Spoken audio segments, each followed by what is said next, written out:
bienvenue à toi dans cette nouvelle vidéo sur la gestion des émotions. Aujourd'hui, on va parler d'une fonction extraordinaire du cerveau qui est l'imagination.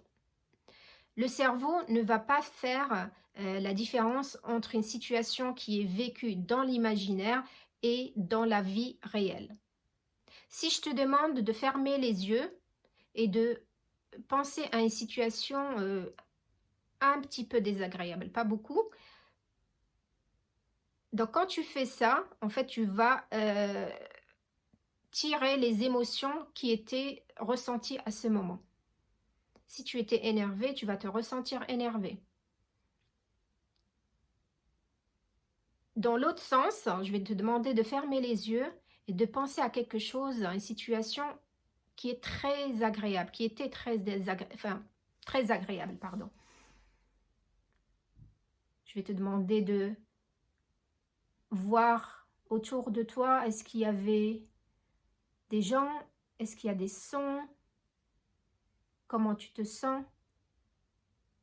Voilà. Dans ce cas, tu vas aussi ramener les émotions agréables que tu as ressenties à ce moment-là. Donc, tu vois bien que dans les deux sens, on va revivre la situation et le cerveau, il va générer les mêmes émotions qu'on a eues dans l'une ou dans l'autre. Donc, pourquoi on a tendance plutôt à leur répéter les choses négatives et de mettre plein d'émotions négatives en fait. C'est comme si on mettait de l'huile sur du feu. Au lieu d'utiliser plutôt l'imagination, mais plutôt côté positif pour passer une bonne journée. Tu as les deux possibilités.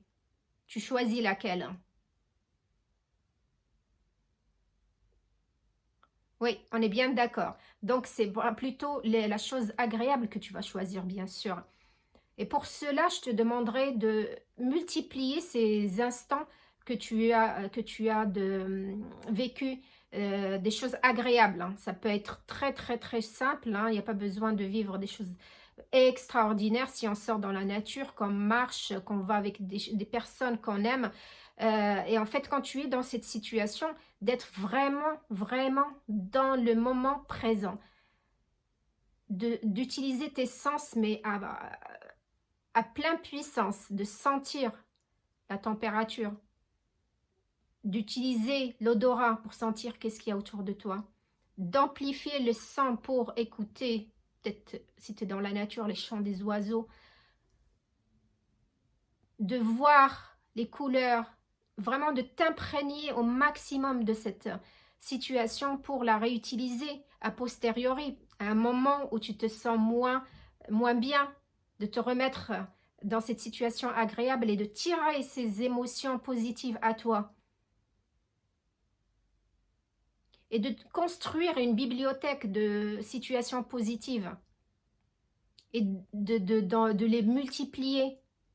Et de l'autre côté, de réduire en fait ces situations négatives déjà, de les répéter de façon en boucle. Hein. Il y a des gens qui vont se répéter ça pendant des jours, des semaines, voire des années. Et ça devient quelque chose d'ingérable. Ça passe d'une situation qui a duré peut-être 5-10 minutes, allez, 1 heure. Et la personne, elle va le vivre. C'est comme si cette situation, elle avait tout le temps sur le dos. Et elle dort avec, elle mange avec, elle va dans un lieu très très agréable avec des personnes très agréables. Mais elle a toujours ce fardeau avec elle, en fait, qu'elle emporte partout et qui salit, en fait, ces moments même agréables. Donc, je voudrais que tu t'imprègnes de cette fonction extraordinaire du cerveau qui est l'imaginaire et de l'utiliser pour que toi-même tu sois, que ta vie rayonne et que tu vives de façon plutôt des situations plus positives et réduire celles négatives.